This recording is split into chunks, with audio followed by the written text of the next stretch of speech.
Hi there everyone. Today's podcast is on IFRS 1, first time adoption of IFRS or adopting new accounting standards. Although not as significant as they once were, difference remain between IFRS standard and national standard.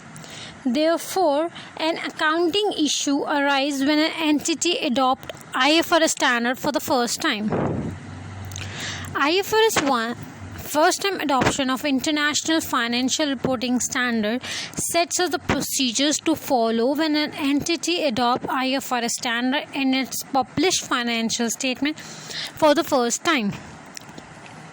IFRS 1 defines the first time adopter, an entity that for the first time makes an explicit and unreserved statement that its annual financial statement comply with IFRS standard.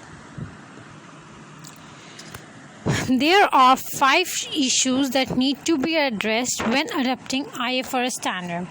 First, date of transition to IFRS standards.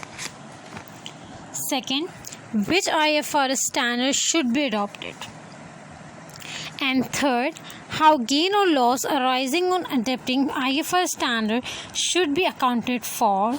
And fourth is the explanation and disclosure to be made in the year of transition. Fifth and the last is exemption are available. What exemptions are available?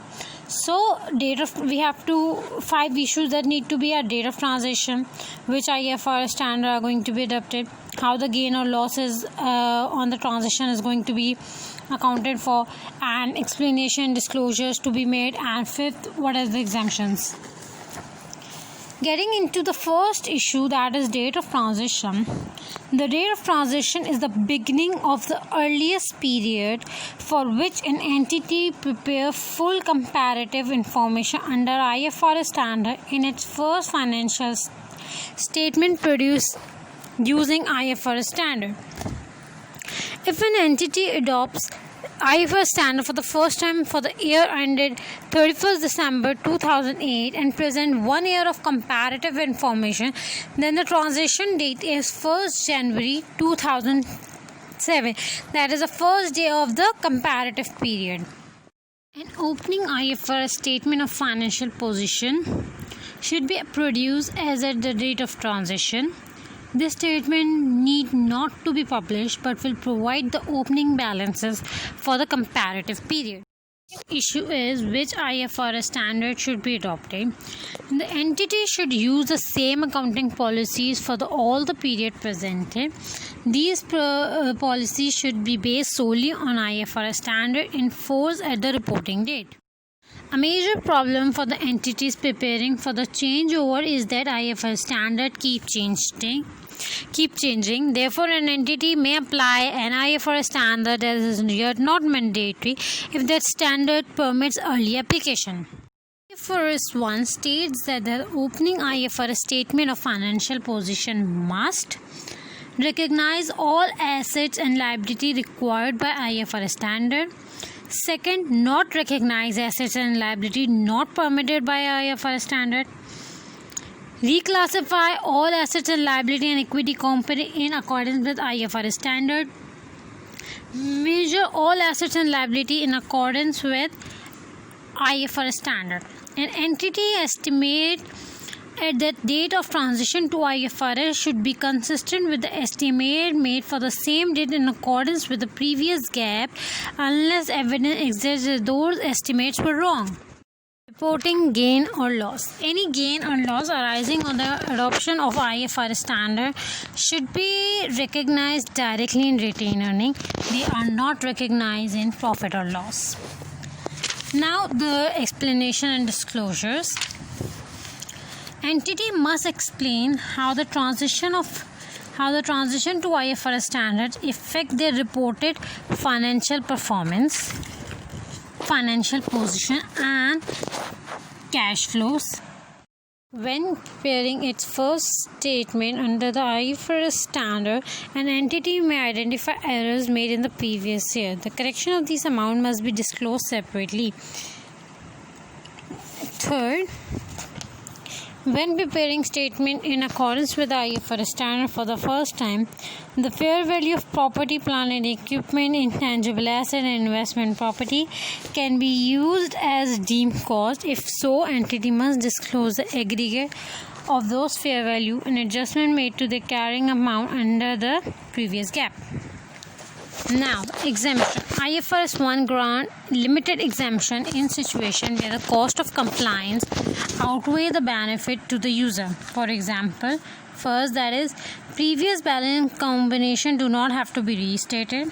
Second, an entity can choose to deem past transactional gains and losses on overseas subsidiary to be nil.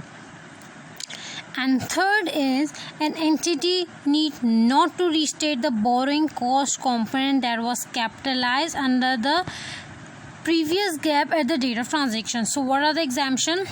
Summarizing, there are the three exemptions where the cost of complying outweigh their benefit, so they are exempted.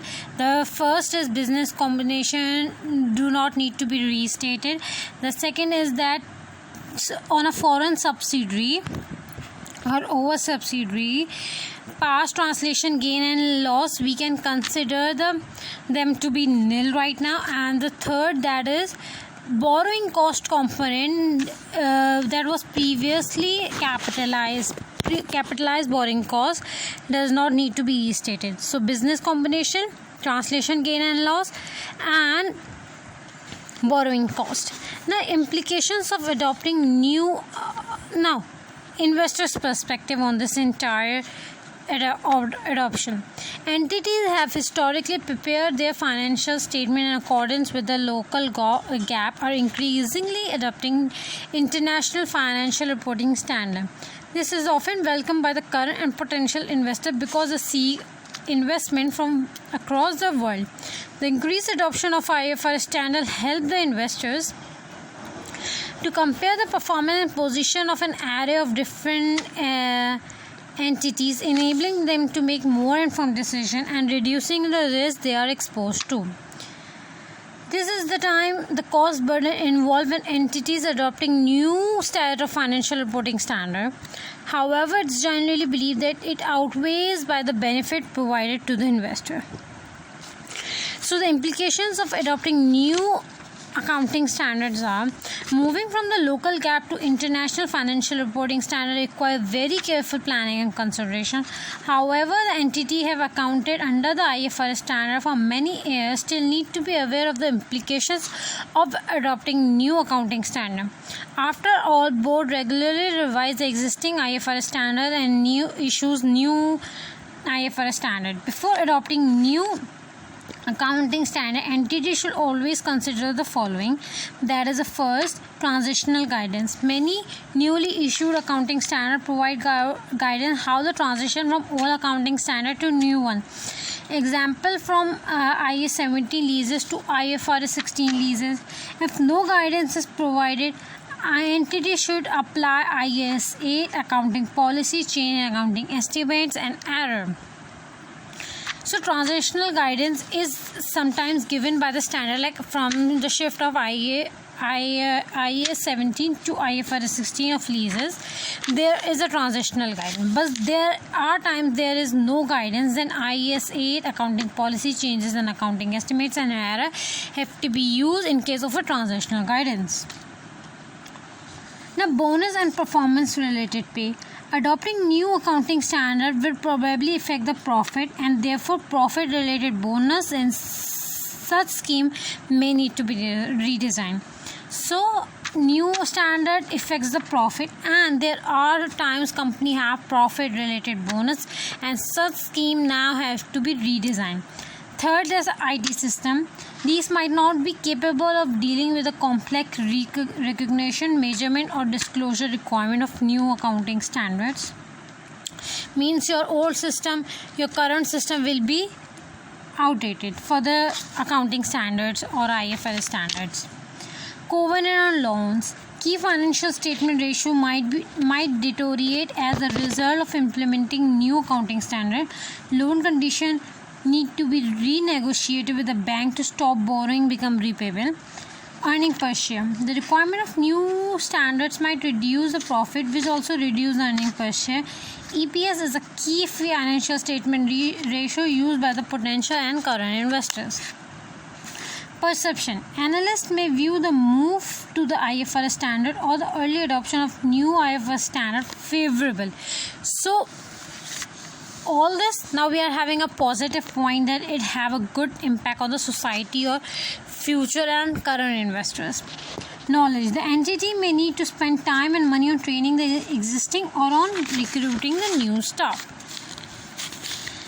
So this marks the end of IFRS 1, first time adoption of IFRS standard.